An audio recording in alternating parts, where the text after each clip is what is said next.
Peguam bukan Islam tidak boleh menjadi peguam syar'i.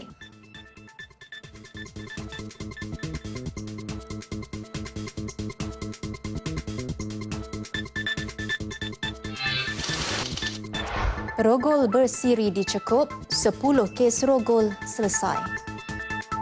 Mangsa akan dicekik dulu dan dipukul terlebih dahulu sebelum mereka dirogol. Deklarasi Bali ASEAN sepakat gesa negara sumber ambil tanggungjawab isu pemerdagangan manusia.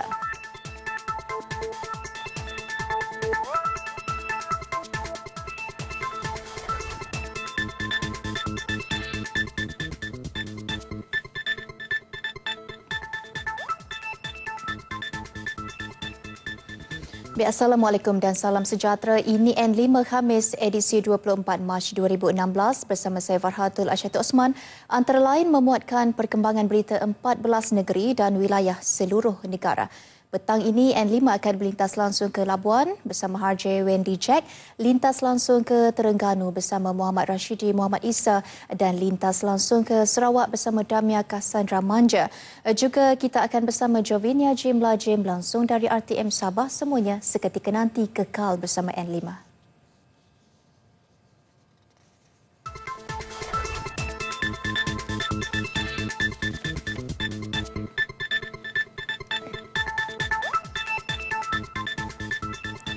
Baik, seorang suspek utama kes rompakan bersenjata di hadapan M-Bank Temerloh dibawa ke Mahkamah Magistrate Temerloh hari ini dalam keadaan kaki bersimen dan bertongkat akibat cedera semasa cuba melarikan diri daripada pihak berkuasa. Ketua Jabatan Siasatan Jenayah Pahang, Datuk Raja Shahrum Raja Abdullah berkata suspek berusia 39 tahun itu nekat untuk terjun daripada rumah 2 tingkat di Rantau Panjang, Kelantan semasa pihak polis membuat serbuan pada 17 Mac lalu. Suspek yang diberkas hasil risikan polis dan maklumat awam dan telah direman sejak 19 Mac lalu. Manakala hari ini pihak polis sekali lagi memperoleh perintah reman terhadap suspek sehingga 29 Mac. Perintah reman dikeluarkan pendaftar Mahkamah Rendah Temerloh Norita Muhammad Noh. Sementara itu, Magistrate Najwa Hashim menetapkan kes terhadap 2 lagi tertuduh kes rompakan itu, Syaizul Aziram Syamsuddin dan Badrul Isham Azmi disebut semula pada 21 April. Magistrate Najwa Hashim menetapkan tarikh itu selepas Timbalan Pendakwa Raya Siti Hajar Mustafa memaklumkan bahawa beliau masih menunggu laporan berkaitan kes berkenaan untuk dikemukakan ke mahkamah. Syaizul Aziram 40 tahun dan Badrul Isham 34 tahun bersama seorang lagi yang masih bebas didakwa melakukan rompakan bersenjata di hadapan M-Bank Jalan Ahmad Shah di Temerloh pada kira-kira pukul 11.20 malam 25 Januari lalu. Mereka membawa atau ada dalam milikan atau di bawah kawalan senjata api dan telah melepaskan tembakan sehingga menyebabkan kecederaan kepada Muhammad Haikal Rosli 30 tahun. Pertuduhan terhadap kedua-dua lelaki itu dikemukakan mengikut Seksyen 3A Akta Senjata Api Penalti Lebih Berat 1971 dibaca bersama Seksyen 34 Kanun Kesiasaan yang memperuntukkan hukuman mati jika sabit kesalahan.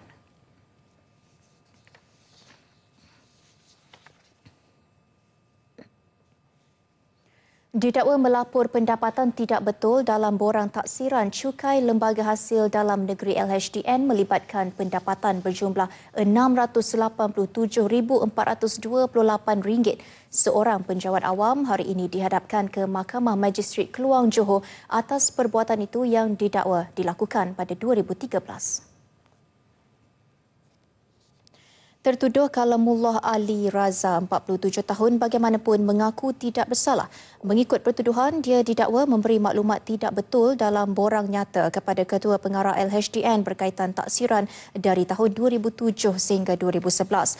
Ia melibatkan laporan pendapatan hasil jualan sawit dari 2007 sehingga 2011 membabitkan cukai terkurang yang harus dibayar sebanyak RM164,018. Sabit kesalahan boleh didenda minimum RM1,000 atau tidak lebih RM10,000. Dia juga dikehendaki membayar penalti khas 2 kali ganda daripada nilai cukai terkurang. Sebutan semula kes 21 April ini.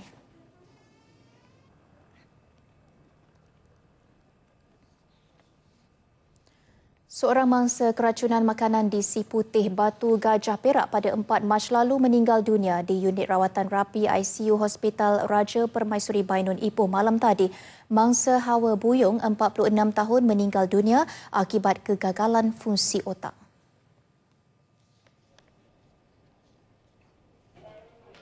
Perkara itu disahkan Pengarah Kesihatan Negeri Perak, Datuk Dr. Juwita Ghazali. Mangsa menghembuskan nafas terakhir pada pukul 11.25 malam tadi selepas tidak sedarkan diri dan kritikal selama 20 hari sejak dimasukkan ke hospital.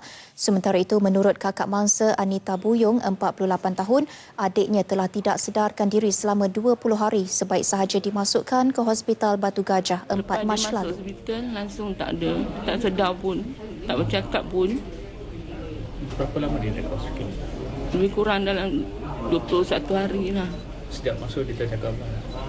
Dia terus, lepas pun dia terus langsung, dia tak boleh bercakap. Tapi dia ada cuba untuk sentuh orang ke, panggil orang kena tangan dia.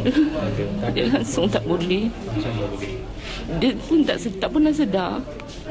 Selepas jadi tu, tak pernah sedar.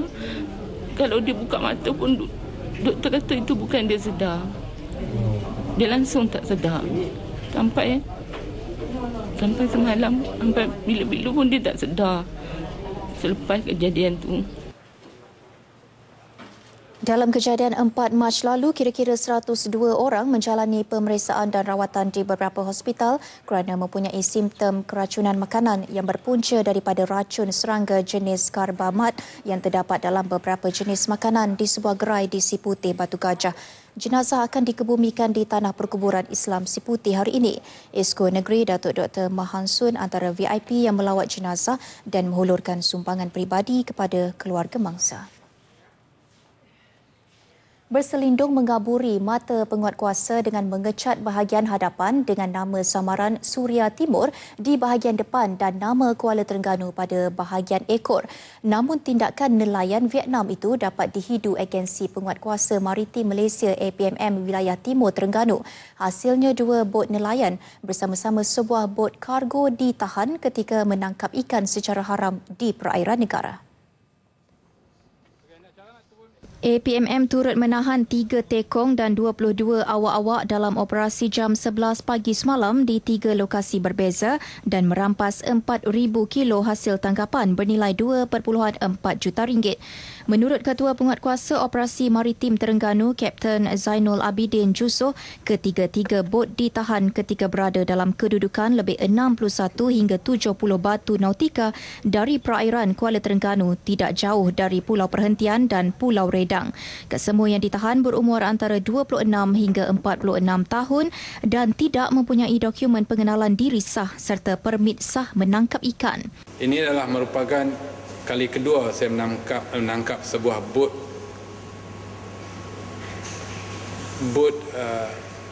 dari negara asing iaitu Vietnam yang mempunyai permit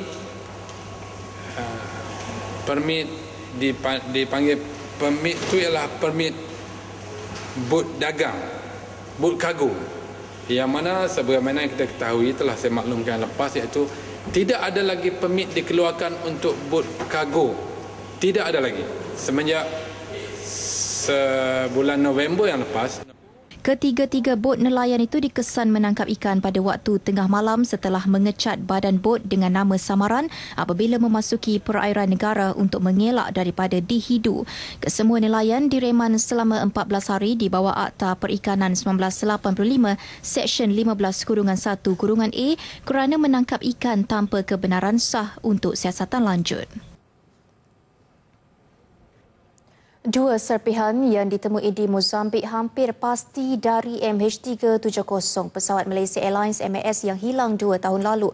Demikian analisis kumpulan pakar teknikal di Australia. Ia diumum Menteri Infrastruktur dan Pengangkutan Australia Darren Chester dalam satu kenyataan hari ini.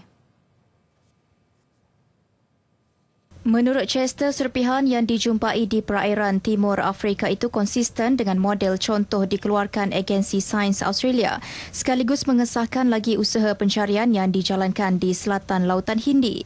Awal bulan ini, satu serpihan berwarna putih sepanjang 1 meter dipercayai penstabil mendaftar pesawat Boeing 777 dilaporkan ditemui di pesisir pantai antara Mozambik dan Madagaskar oleh seorang lelaki Amerika. Serpihan kedua iaitu kepingan logam panjang pula ditemui remaja Afrika Selatan di pantai ketika bercuti di Mozambik pada Disember lalu dan membawa objek itu pulang ke negaranya. Hanya selepas berita mengenai penemuan kepingan pertama disyaki pesawat itu ditemui di Mozambik tersebar, barulah keluarga remaja itu menghubungi pihak berkuasa. Berita mengenai penemuan baharu itu hanya beberapa hari selepas ulang tahun kehilangan misteri pesawat itu pada 8 Mac 2014. Mahkamah Persekutuan hari ini memutuskan peguam bukan Islam tidak boleh beramal sebagai peguam syar'i di Mahkamah Syariah. Panel 5 hakim Mahkamah Persekutuan membuat keputusan itu melalui penghakiman majoriti 3-2 selepas membenarkan rayuan Majlis Agama Islam Wilayah Persekutuan Mawib. Panel dengan itu mengetepikan keputusan Mahkamah Rayuan pada 21 Jun 2013 yang mendapati Mawib bertindak di luar bidang kuasa apabila enggan memproses permohonan seorang peguam bukan Islam, Victoria Jayasili Martin, untuk beramal sebagai peguam syar'i. Hakim yang bersidang ialah Presiden Mahkamah Rayuan Tan Sri Mat Raus Sharif, Tan Sri Suryadi Halim Omar, Tan Sri Ahmad Marub, Datuk Azhar Muhammad dan Datuk Zaharah Ibrahim. Semasa hujahan tahun lalu, Mawib yang diwakili Peguam Datuk Sulaiman Abdullah dan Peguam Kanan Persekutuan Datuk Syamsul Bol Hassan berkata hanya orang Islam boleh berdebat berkenaan hal ehwal perundangan Islam di Mahkamah Syariah. Mahkamah Syariah jelasnya tidak boleh mengenakan hukuman terhadap peguam bukan Islam kerana perbuatan tersebut dilihat menghina serta menurut Majlis Fatwa Kebangsaan, orang bukan Islam harus dilarang daripada muncul di Mahkamah Syariah. Selain itu, isu hak asasi manusia di bawah Islam mesti diputuskan mengikut undang-undang agama dan bukan undang-undang sekular serta tidak wujud diskriminasi kerana ia hanya melibatkan orang Islam. Victoria, 53 tahun, lepasan Diploma Undang-Undang dan Amalan Syariah daripada Universiti Islam Antarabangsa Malaysia UIAM pada 2004, memohon untuk diterima sebagai peguam syar'i di wilayah persekutuan. Namun Mahkamah Tinggi tidak membenarkan permohonan semakan kehakiman tersebut. Diburu polis sejak 6 bulan lalu, seorang remaja lelaki berusia 19 tahun dipercayai perogol bersiri yang licik memperdaya mangsa akhirnya dicekup di Langkawi. Polis percaya dengan penahanan itu 10 kes rogol sekitar Kedah dan Kuala Lumpur berjaya diselesaikan. Ketua Polis Langkawi Superintendent Dr. Che Ghazali Che Awang dalam sidang media hari ini berkata suspek yang mengaku terbabit dalam 10 kes rogol ditahan semalam hasil laporan polis yang dibuat salah seorang mangsa. Suspek menggunakan modus operandi menyapa mangsa menerusi laman sosial WeChat, Facebook dan Instagram untuk memerangkap sebelum merogol mereka. Dia menggunakan satu pendekatan media sosial, platform media sosial WeChat untuk merangkap mangsa. Suspek kemudiannya mengajak mangsa berjumpa. Ya, setelah mangsa berjumpa suspek, kemudiannya telah membawa ke kawasan yang sunyi atau dalam kereta lalu merogolnya. Mangsa akan dicekik dulu dan dipukul terlebih dahulu sebelum mereka dirogol. Selepas merogol mangsa, suspek bertindak memadam semua maklumat diri dan komunikasi dalam telefon bimbit mangsa bagi mengelak perbuatan jahatnya dikesan pihak berkuasa. Suspek yang juga bekas pelajar sebuah universiti awam direman seminggu untuk siasatan lanjut mengikut Seksyen 376 Kanun Kesiasaan. Sabit kesalahan boleh dipenjara antara 5 hingga 20 tahun serta sebatan. Seorang pegawai Kementerian Pertanian dan Industri Asas Tani direman 7 hari sehingga 30 Mac ini bagi membantu siasatan kes penyelewengan dana kerajaan bernilai lebih 100 juta ringgit. Lelaki yang berusia 41 tahun itu yang juga bekas pegawai di Kementerian Belia dan Sukan KBS ditahan di Ibu Pejabat Suruhanjaya Pencegahan Rasuah Malaysia SPRM petang semalam. Sementara itu, perintah reman terhadap setiausaha bahagian KBS serta 2 kontraktor turut disambung 7 hari lagi sehingga 30 Mac ini bagi tujuan yang sama. Perintah reman tersebut dikeluarkan oleh Majistret Nik Isfahani Tasnim Wan Abdul Rahman di Mahkamah Majistret di sini hari ini. Selain itu, 3 lagi individu termasuk seorang wanita yang sebelum ini direman sejak minggu lalu dibebaskan dengan jaminan RM10,000 masing-masing dengan seorang penjamin. 3 lagi individu akan dibawa ke mahkamah esok. Di mahkamah sama, bekas pengerusi Mara Incorporated Berhad merupakan antara 3 individu yang direman 7 hari bermula hari ini bagi membantu siasatan kes berkaitan pembelian hartanah aset Dudley International House di Melbourne, Australia. Majistret Ni Isfahani Tasnim Wan Abdul Rahman mengeluarkan perintah reman itu sehingga 30 Mac ini selepas mereka dibawa ke Mahkamah Majistret Putrajaya. Baik, negara anggota ASEAN buat pertama kalinya sepakat menggesa negara sumber mengambil tanggungjawab menerima semula rakyat mereka yang tidak mendapat pengiktirafan antarabangsa sebagai pelarian menerusi deklarasi Bali. Jelas timbalan Perdana Menteri Datuk Seri Dr. Ahmad Zahid Hamidi ia meningkatkan komitmen Malaysia membanteras jenayah pemerdagangan manusia dan akan memberi saranan kepada negara terlibat bagi mengatasi masalah berkenaan. Malaysia sering membantu pelarian atas dasar kemanusiaan. Pada masa sama, negara juga tidak mahu dibebani kebanjiran pendatang tanpa izin. Justru pada mesyuarat proses Bali mengenai penyeludupan dan pemerdagangan manusia serta jenayah rentas sempadan berkaitan peringkat Menteri ke-6, terdapat cadangan penyelarasan undang-undang pemerdagangan manusia.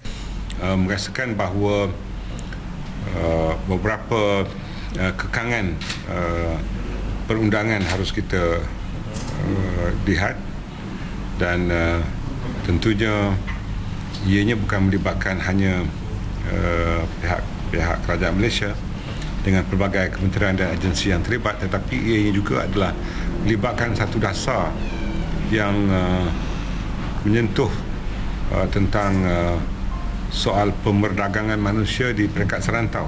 Artinya harus ada keseragaman perundangan di peringkat ASEAN dan penelarasan penguatkuasaan juga harus dilakukan sebagaimana yang saya nyatakan tadi. Bagi menangani masalah imigrasi serantau, sebuah mekanisme konsultasi akan turut ditubuhkan di peringkat proses Bali. Ia satu persidangan peringkat rantau Asia Pasifik mengenai isu penyeludupan, pemerdagangan manusia dan jenayah rentas sempadan yang disertai 48 negara yang mencapai tahap keberkesanan secara berperingkat sejak ditubuhkan 14 tahun lalu. Kekangannya termasuk sikap beberapa negara sumber yang tidak peduli dengan isu penyeludupan dan pemerdagangan manusia. Masjid di seluruh negara diminta mengadakan solat hajat selepas solat Jumaat esok bagi memohon supaya negara terhindar daripada kesan kepanasan melampau seperti strok haba. Juga memohon keadaan cuaca kembali pulih daripada fenomena El Nino. Ketua Pengarah Jabatan Kemajuan Islam Malaysia JAKIM, Dato' Osman Mustafa dalam satu kenyataan meminta masjid-masjid utama di bawah kelolaan JAKIM iaitu Masjid Negara, Masjid Putra dan juga Masjid Tuanku Mizan Zainal Abidin menunaikan solat hajat tersebut. Ia termasuk seluruh masjid dan surau Jumaat di bawah Jabatan Agama Islam Wilayah Persekutuan. Orang ramai juga dinasihatkan supaya berkenan mengikuti saranan Kementerian Kesihatan untuk menangani fenomena gelombang haba. Baik, paparan berita dari Labuan juga turut menyentuh mengenai impak El Nino. Antara paparannya langkah catuan bekalan air berikutan penyusutan paras air di empangan Labuan. Kita bersama-sama Harjay Wendy Jack di Labuan untuk laporan penuh. Baik, silakan Harjay. Terima kasih rakan penyampai Suhaimi di Angkasa Puri. Cuaca panas dan kering akibat fenomena El Nino menyaksikan empangan air di Labuan mengalami sedikit penyusutan. Keadaan itu mengakibatkan bekalan air terpaksa dicatu untuk menstabilkan bekalan air mentah bagi kegunaan penduduk sepanjang tempoh keadaan tersebut yang dijangka sehingga Jun ini. Pengarah Jabatan Bekalan Air Labuan, Hasrul Nizam Abdul Rahman berkata, 3 empangan sedia ada di Labuan mengalami penyusutan paras air berikut cuaca panas dan kering. Bagaimanapun beliau memberi jaminan, kapasiti bekalan masih mampu menampung keperluan penduduk di wilayah ini walaupun berada di paras berjaga-jaga. Memang diakui sedikit penurunan lah sebabkan oleh keadaan cuaca dan juga pengambilan pemprosesan air di jalan kolam. Jadi kemudian juga itulah disebabkan oleh fenomena El Nino, permintaan air adalah agak tinggi. Beliau berkata langkah pencatuan dilaksanakan agar bekalan air dapat disalurkan secara berterusan kepada pengguna. Plan kita untuk membuat pencatuan air, tapi keutamaan adalah diberi kepada penduduk dahulu. Penduduk kampung, especially yang di hujung utara Pulau Labuan dan di mana-mana sajalah di Labuan yang penduduk kampung, itulah keutamaan kita lah. Justru beliau menasihati pengguna agar menggunakan sumber air secara berhemah. Di Labuan, sumber bekalan air utama diterima dari Beaufort Sabah menerusi paip dasar laut selain 28 tangki simpanan sedia ada. Rata-rata penggunaan air di Labuan dianggarkan sebanyak 250 liter sehari untuk setiap unit kediaman. Sementara itu, fenomena El Nino turut memberi kesan kepada pengusaha ternakan haiwan di Labuan. Sebuah kawasan ternakan ayam komersial terjejas kerana ayam yang diternak mati disebabkan keadaan cuaca panas dan kering. Ladang ternakan di Kampung Ganggarak ini antara yang terjejas kerana ayam yang diternak sekurang-kurangnya lebih 10 ekor mati dalam sehari. Menurut pekerja ladang, Idgar Kaga Anan, ketika ini terdapat 1,600 ekor ayam yang terdapat di ladang ini dan selebihnya sudah dibeli oleh pemborong. Sekarang memang cuaca panas kan, jadi ada mati juga lah, tiap-tiap hari 10, begitu sajalah. Menurutnya, pihak Jabatan Perkhidmatan Haiwan bagaimanapun memantau situasi tersebut bagi memastikan keadaan terkawal dan mencegah dari sebarang serangan virus. Selain ayam yang mati, adakah ayam yang sakit? Tidak juga lah, tiada. Dia punya makan pun cukup, jadi air pun cukup, itu sajalah. Terdapat 6 buah kandang ayam di ladang ini dan setiap kandang boleh memuatkan sehingga 5,000 ekor ayam. Seramai 4 pekerja menjaga ladang ternakan ini terdiri daripada 3 warga Filipina dan seorang Indonesia. Penggunaan bekalan tenaga elektrik yang lebih iaitu 6 bulan berturut-turut pengguna akan dikenakan tambahan cagaran wang deposit. Ini dinyatakan Pengarah Urusan Sabah Electricity Sdn Berhad SESB Insinyur Abdul Razak Salim sebagai mengulas mengenai penambahan deposit bil elektrik yang menjadi viral di laman sosial. Wang cagaran ini sebenarnya merupakan pengiraan purata 6 bulan, ya, pengiraan purata 6 bulan. Misalnya daripada bulan Januari ke bulan Jun tu kita akan lihat dia punya penggunaan dan purata dia akan digandakan 2. Kalau misalnya purata 6 bulan tu penggunaan RM150, jadi wang cagaran atau deposit yang perlu dikenakan ialah RM300. Katanya pengiraan wang cagaran tersebut dibuat secara berkala 2 kali setahun dan ia dijana melalui sistem komputer. Beliau berkata demikian kepada pemberita selepas program SESB Go to School di Sekolah Kebangsaan SNN Labuan. Mengenai program itu, beliau berkata ia sebagai pendekatan untuk memberi kefahaman dan pendidikan tentang aspek keselamatan dan amalan penggunaan bekalan elektrik yang betul bagi menghindar sebarang bahaya yang tidak diingini. Objektif dan tujuan kami ialah untuk menyemai pemahaman berhubung dengan bekalan elektrik, terutamanya isu-isu yang berkaitan keselamatan, dan juga yang keduanya ialah untuk juga memberi pendedahan awal kepada anak-anak, pelajar-pelajar. Hampir 500 pelajar dan guru-guru hadir ke program ini. Turut diadakan demonstrasi penggunaan peralatan dan perkhidmatan yang disediakan SESB. Sekian dahulu perkembangan dari Labuan. Baik, terima kasih Harjay langsung dari Labuan Sepertar tadi. Dan sementara di Terengganu pula, kesan fenomena El Nino menjejaskan tanaman padi dan sumber air di negeri itu. Langsung dari studio berita RTM di Kuala Terengganu, kita bersama Muhammad Rashidi Muhammad Isa. Silakan Rashidi.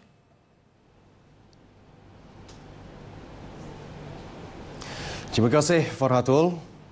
Cuaca panas terik yang melanda Terengganu ketika ini menyebabkan penanam padi khususnya di kawasan skim pengairan Lembah Setiu kebimbangan. Peserta itu terlibat dalam projek tanaman padi berkelompok Kampung Buluh Hilir Setiu. Nur Yusof meninjau kesan fenomena El Nino terhadap petani terlibat. Kira-kira 100 petani yang bernaung di bawah unit peladang Kampung Buluh Hilir Setiu mengusahakan tanaman padi di luar kawasan Jelapang Padi Terengganu seluas sekitar 250 hektar. Ia sebahagian daripada keseluruhan bendang padi di bawah skim mini yang meliputi kawasan lebih 1,000 hektar. Kawasan ini dibahagikan kepada 3 sektor iaitu baruh tengah menunggu padi masak, baruh jering usia padi antara 2 hingga 3 bulan dan baruh tebing stew baru menabur. Keperluan air yang mencukupi amat diperlukan untuk bendang baruh tengah dan baruh jering. Sementara untuk baruh tebing stew, air dikeringkan menabur benih namun ia perlukan air yang cukup apabila padi mula tumbuh. Pesawah di sini juga bimbang kesan cuaca kering ini akan menyebabkan kapasiti air di ampangan Sungai Setiu berkurangan. Mereka mungkin juga berdepan kerugian RM1,000 bagi setiap hektar sawah jika tanaman tidak menjadi. Dia kos untuk paling kurang pula. Untuk 1 hektar kita kena ada paling kurang RM1,000. RM1,000 tu. Jadi mana RM1,000 ni kalau kita boleh dalam 2 tan tu baru boleh balik modal kata orang. Lebih kurang lah maknanya kita tak tolok penggalo lagi dah apa nama ni alah banyak benda-benda lain lah racun apa semua tu. Ni kalau orang pukul semua lebih-lebih kan tu. Lebih air masuk ke baru padi je. Ada. Kering. Kering. Oh, gitu dia. Memang ada. Orang buat atas tak juga. Orang atas ni memang masalah dah tu. Jadi dia last kali lebih pada rugi lah. Oh, boleh rugi. Modal tu modal lah. Kena tu sekira dah. Bagaimanapun pesawah yang mempunyai bendang di kawasan yang tinggi sudah mula menerima kesan cuaca kering ini. Pelbagai usaha dilakukan untuk memastikan sawah mereka menerima bekalan air yang mencukupi. Kita minta jasa baik lah. Jabatan-jabatan berkenaan baiki atau buat cuci ke apa ke untuk meningkatkan taraf air. Naik taraf semua. Naik parit taraf air. Mungkin sekarang ni kena air pun kering. Jadi supaya macam saya sendiri memang terpaksa lah guna enjin. Sebab kita tengok dalam TV, dalam surat khabar apa, cuaca dia ni makin panas. Makin panas. Lepas tu kita tengok keadaan baruh kita tu makin sehari air makin kurang. Jadi itu yang rusing kan? Itulah awak petani pun gitulah duk sungguh. Kalau tak ada tingkat daripada orang atasan mungkin dia akan mengalami macam dulu sekali kita alami kemarau macam ni. Kebimbangan petani terbabit kami ajukan kepada Pejabat Perairan dan Saliran JPS Setiu. Menurut Jurutera JPS Daerah, Nik Muhammad Faris Zamani, pihaknya sudah ada pelan kecemasan sekiranya musim kemarau ini bertambah serius. Kami di bawah melihat sendiri persiapan JPS di Ampangan. Jika paras air Ampangan mencapai tahap kritikal, 3 pam berkapasiti besar boleh diaktifkan serta-merta untuk mengairkan sawah padi yang memerlukannya. InsyaAllah. Dengan keadaan kalau tengok keadaan sekarang ni, kita boleh katalah dalam sebulan hingga keadaan air sekarang ni dapat tampung lebih kurang 1 hingga 2 bulan penggunaan air. Tapi kita pun berharaplah agar keadaan ini tidak berterusan lah. Ya, keadaan cuaca panas gitu. InsyaAllah. Sementara itu, kerajaan negeri sudah membuat persiapan rapi walaupun kesan fenomena El Nino belum mencapai tahap kritikal. Esko Pertanian Negeri Nawi Muhammad yang mempengerusikan mesyuarat khas memaklumkan tumpuan khusus diberikan kepada sektor padi dan ternak air. Jentera Pamaya akan dihantar sebaik menerima laporan ada kawasan tanaman padi yang terjejas akibat kemarau. Kita ada 66 pam air di setiap lokasi kita yang kita kena pasti. Dan kita juga menyediakan 20 mobile pam. 20 mobile pam ni kita akan hantar kepada mana-mana tempat yang kita ada aduan. Jabatan Pertanian Negeri pula diarah mengetuai agensi di bawah Kementerian Pertanian dan Industri Asas Tani bagi menyelaras segala tindakan. Dan juga kita akan buka kita punya WhatsApp group lah supaya kita dapat laporan yang segera dan juga gambar. Mungkin kita akan masuk YB sekali, YB akan tengok lah YB kemajuan perkembangan dia. Dan kita harapkan hujan akan turun pada waktu-waktu tertentu kritikal begini bagi memastikan usaha petani khususnya harapan mereka untuk mendapat hasil yang lumayan tidak akan terbantut. Bersama kru Jeffrey dan jurukamera Samsul Bahari Noor Yusof, RTM.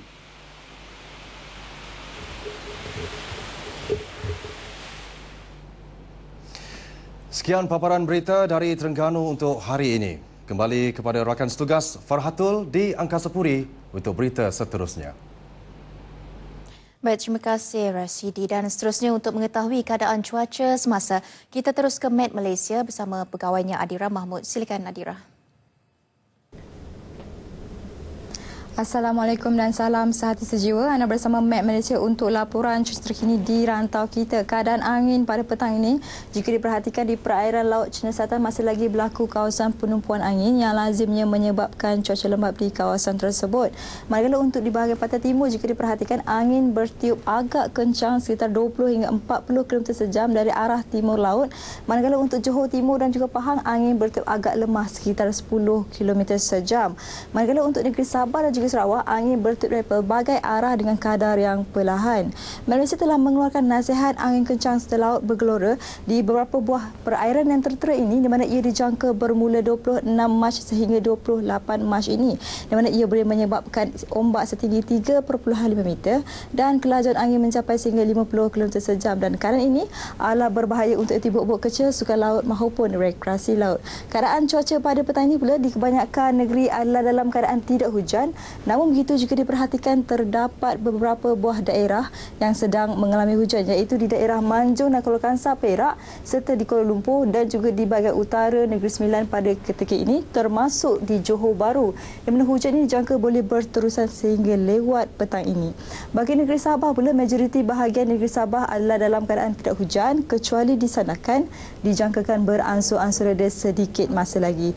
Bagi wilayah Persekitaran Labuan adalah dalam keadaan cerah pada petang ini. Jika diperhatikan di Sarawak, cuaca agak lembap terutamanya di beberapa buah bahagian iaitu di Mukah, Kapit, Sibu, Seri Aman dan juga Kuching, di mana hujan berserta rebut petang ini jangka boleh berterusan sehingga lewat petang ini. Seterusnya, kita ke tinjauan cuaca bagi bandar-bandar utama di seluruh Malaysia. Salam sehati sejiwa.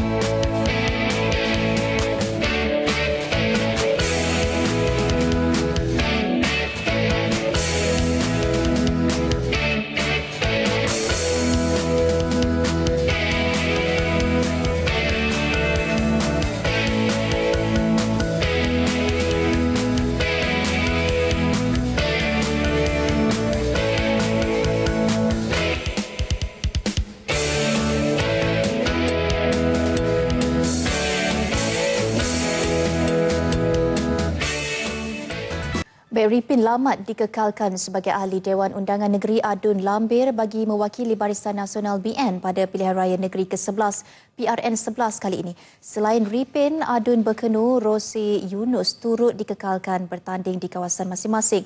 Perkara itu diumumkan Pengerusi BN Sarawak, Datuk Patinggi Tan Sri Adenan Satim di Miri.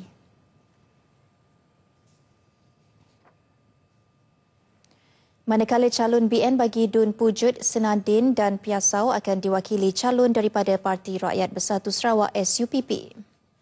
Saya ingin memberi keputusan sekarang supaya semua orang tahu calon Barisan Nasional Lambir Arifin.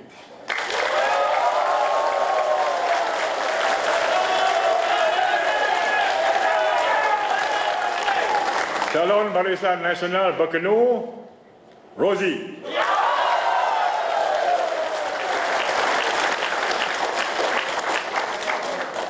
I confirm Piasau, Senadin and Pujut, SUPP will recommend the candidate. And they will stand, of course, on the BN banner. Beliau malam tadi menghadiri Majlis Pelancaran Jentera Pilihan Raya Parti PBB Zon Miri. Ripin Lamat merupakan naib ketua pemuda Parti Pesaka Bumiputera Bersatu PBB, manakala Rozi Yunus dari Parti Tenaga Rakyat Sarawak Teras dan merupakan Menteri Muda Pendidikan Awal Kanak-Kanak dan Pembangunan Keluarga. Teras merupakan rakan mesra BN dan Parti Serpihan Parti Demokratik Progresif Sarawak SPDP.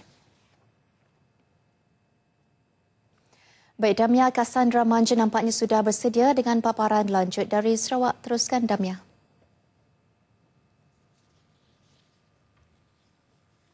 Terima kasih Farhatul di Angkasa Puri. Penggiat industri kelapa sawit dan badan bukan kerajaan NGO termasuk pahlawan papan kekunci yang gemar mengkritik usaha pembangunan kelapa sawit di negeri ini dipanggil untuk memberi cadangan penyelesaian kepada isu kekurangan tenaga kerja untuk sektor intensif buruh dalam industri kelapa sawit dalam satu seminar yang akan diadakan pada 30 Mac ini. Menyatakan perkara tersebut, Menteri Kemajuan Tanah Tan Sri Datuk Amar Dr. James Jemut Masing memberitahu Sarawak kehilangan RM1 bilion dalam setahun berikutan kekurangan tenaga kerja untuk menuai buah tandan segar sawit. I'm really keen that more and more people will attend this, especially those who are very keen in the oil palm industry and those also who are very keen in criticizing the government and the oil palm industry. I want them to come and tell us what are the best solution. Tambahnya, hanya 22% daripada 103,000 pekerja dalam sektor tersebut di Sarawak merupakan rakyat tempatan, manakala selebihnya dari Indonesia. The local are not very keen in doing the 3D job. Okay, so because of that, we have to hire foreign laborers. In hiring foreign laborers, kita banyak criticism of NGOs and all kind of people saying, why do you get foreigners to work in our oil palm industry? We don't want to get them, but we have no choice. Memberitahu mengenai seminar tersebut dalam sidang media di pejabatnya di Kuching, beliau berkata seminar tersebut terbuka kepada semua pemain dalam industri tersebut.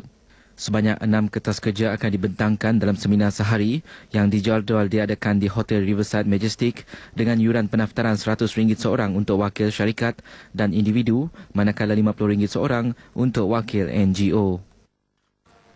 Batalion 12 Pasukan Gerakan Am PGA Miri berjaya menumpaskan sindiket penyeludupan diesel subsidi dengan nilai rampasan lebih RM2.5 juta di sebuah jeti Sungai Nyingu, Batang Kemenang, Bintulu kemarin. Sebuan telah dilakukan oleh 8 anggota PGA Miri diketuai oleh ASP Zawi Awang serta 2 anggota Suruhanjaya Pencegahan Rasuah Malaysia SPRM Bintulu kira-kira pukul 12.30 hari kemarin. Bertindak daripada maklumat orang awam, intipan telah dilakukan sejak Selasa lalu dan akhirnya kemarin 2 buah kapal yang sedang melakukan pemunggahan minyak diesel di jeti tersebut diperiksa dan ditahan. Kejayaan itu dimaklumkan oleh Pegawai Pemerintah Batalion 12 PGA Miri Superintendent Tan Hiap Seng ketika ditemui di tempat kejadian.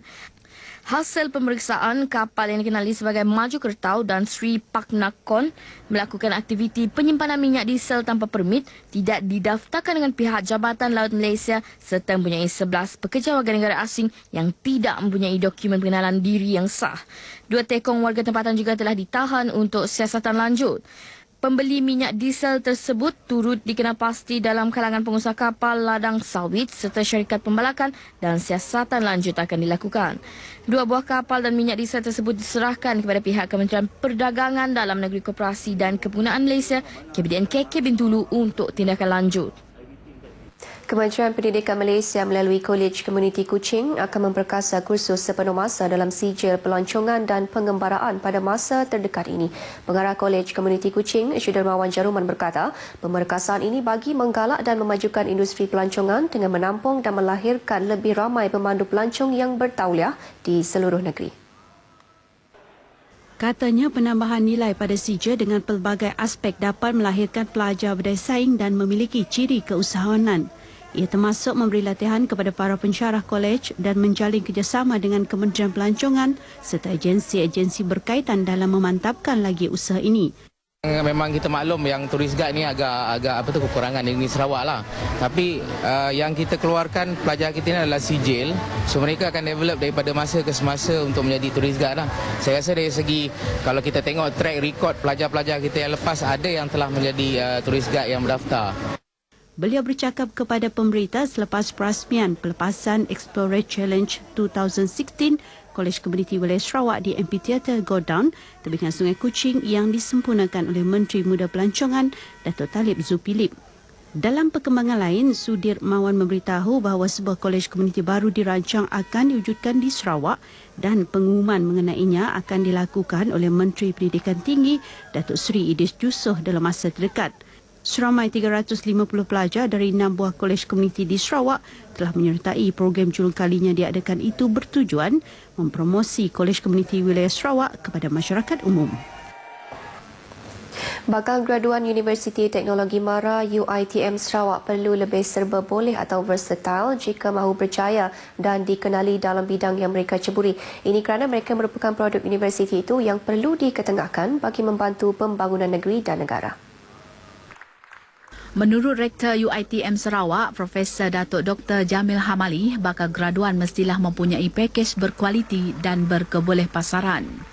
Oleh itu, mereka perlu peka dengan aspek-aspek perubahan pasaran kerja dan membuat persediaan bagi memenuhi kriteria serta keperluan majikan.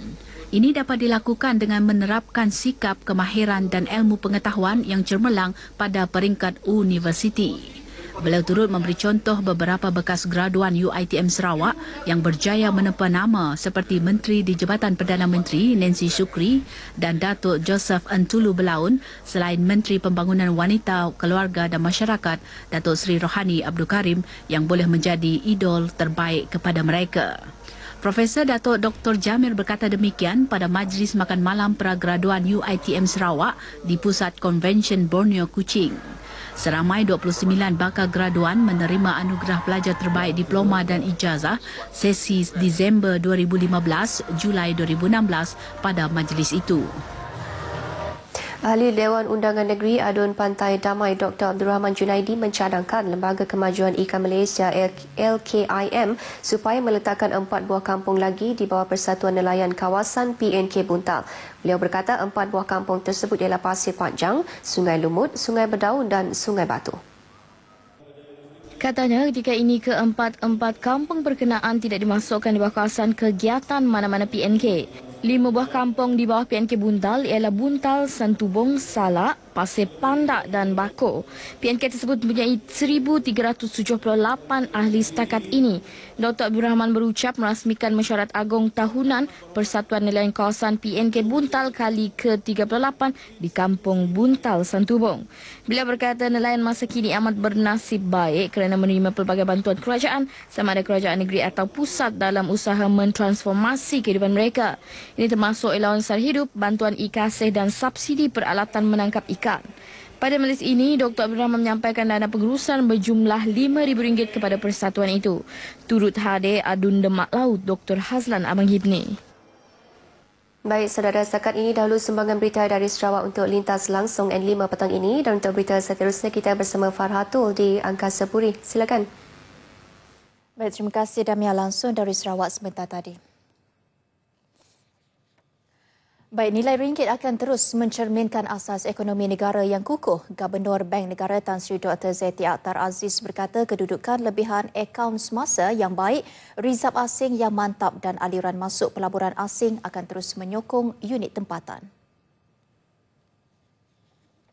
The second factor is that our external debt denominated in foreign currency remains low. And the others is that our obligations is well supported by the corporate sector, is well supported either by foreign income or from their investments abroad or their foreign assets, and they also have taken the opportunity for some of them to hedge these obligations. And therefore, with this kind of consideration of the external position of Malaysia, it continues to support a stronger currency. Tan Sri Dr. Zeti juga yakin kadar inflasi tidak akan meningkat terlalu tinggi meskipun jika harga minyak mentah melantun melebihi paras $60 Amerika setong.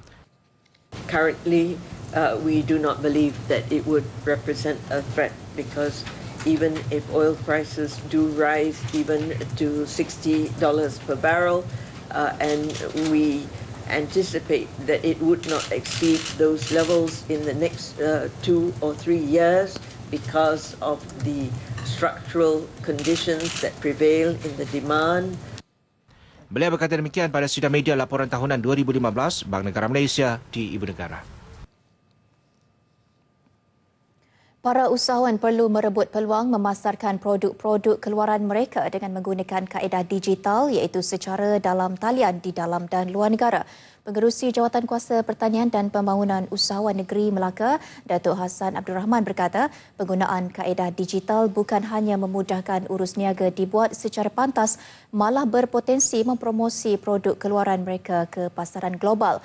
Menurutnya, bidang keusahawanan digital mampu menjanjikan masa depan yang cerah sekiranya dilakukan dengan cara yang betul dan dilatih oleh agensi yang profesional.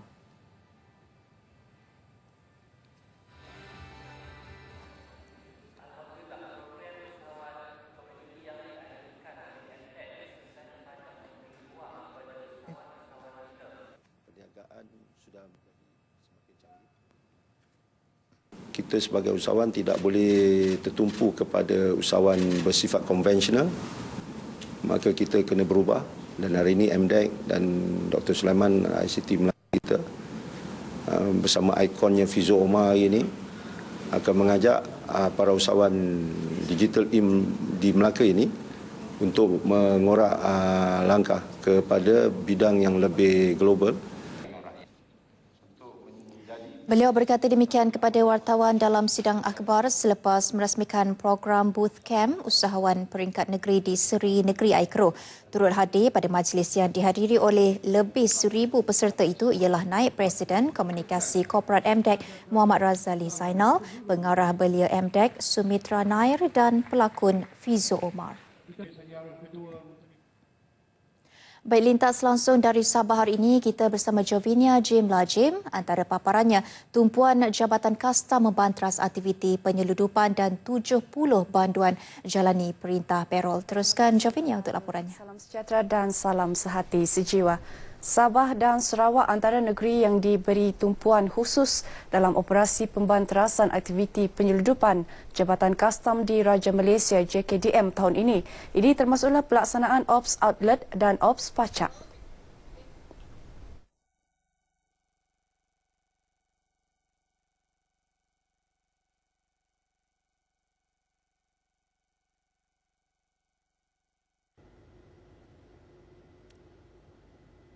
Setakat ini, kira-kira 50 majikan bekerjasama dengan Lembaga Parol Jabatan Penjara dalam program outreach berkenaan. Orang yang diperol ni sebenarnya orang yang diberi pelepasan lah. Orang diberi pelepasan dan berada di luar tembok yang bekerja untuk dia menyesuaikan diri sebelum dia kembali ke pangkuan keluarga dia, masyarakat. Suria menyatakan demikian kepada pemberita selepas program outreach Lembaga Parol Jabatan Penjara Sabah di Kota Kinabalu. Program tersebut memerlukan sokongan daripada pelbagai pihak, khususnya majikan yang akan memberi peluang pekerjaan kepada orang yang diparol OPD. Bagi dia peluang bekerja sekiranya dia betul-betul dia mengambil peluang untuk menjalani hidup baru. Kita tak ada masalah. So mungkin kalau ada masalah kita akan terus berhubung dengan pihak parol. Tapi alhamdulillah setakat 2 bulan lebih berlalu ini, alhamdulillah dia orang semua kira okey. Menunjukkan sikap yang matang lah. Syukur alhamdulillah sejak saya diterima bekerja di sini, saya boleh berkomunikasi dengan orang awam yang lebih baguslah. Layanan diorang dengan saya pun okey. Tidak ada masalah. Dia membantu kami untuk bergaul dengan masyarakat. Dan juga dia membantu mendisiplinkan diri kami. Sekiranya OPD syarat perintah parol, tempoh parol OPD akan dibatalkan dan dimasukkan semula ke lokap asal untuk menjalani hukuman penjara sehingga tamat tempoh hukuman. Sabah dan Sarawak antara negeri yang diberi tumpuan khusus dalam operasi pembanterasan aktiviti penyeludupan Jabatan Kastam Diraja Malaysia JKDM tahun ini. Ini termasuklah pelaksanaan Ops Outlet dan Ops Pacak. Timbalan Ketua Pengarah Kastam Malaysia bahagian penguatkuasaan dan pematuhan, Datuk Haji Matrang Haji Suhaili menyatakan, kedua-dua negeri tersebut merekodkan kes penyeludupan tertinggi di negara ini. Berdasarkan statistik maklumat operasi outlet rokok bagi tempoh Januari hingga Mac 2016, lebih 840,000 batang rokok putih dan kretek bernilai lebih RM600,000 termasuk cukai berjaya dirampas di negeri ini. Daerah Lahad Datu, Sandakan, Tawau dan Kota Kinabalu mencatatkan jumlah rampasan tertinggi. Dan jumlah keseluruhan 184 premis kedai runcit outlet telah diperiksa pada 2 bulan pertama tahun ini. Tangkapan yang telah dilakukan sebanyak 77 orang yang telah ditangkap. Dato' Haji Matrang berkata demikian selepas merasmikan Majlis Pelancaran Ops Pacak 2016 di Kota Kinabalu. Ops Pacak merupakan operasi khas lanjutan daripada operasi outlet yang akan dilaksana selama 7 hari bermula 24 Mac di Sabah. Ops Pacak kali ini menumpukan 4 kawasan panas iaitu Kota Kinabalu, Putatan, Inanam dan Sinsuren. Fenomena gerhana bulan penumbra yang berlaku malam tadi berjaya menarik minat penggemar ilmu astronomi. Di Sabah, Balai Cerap Sabah Stargazers turut menganjurkan program menyaksikan gerhana berkenaan di Kampung Sri Tanjung, Pengalat Kecil, Papar.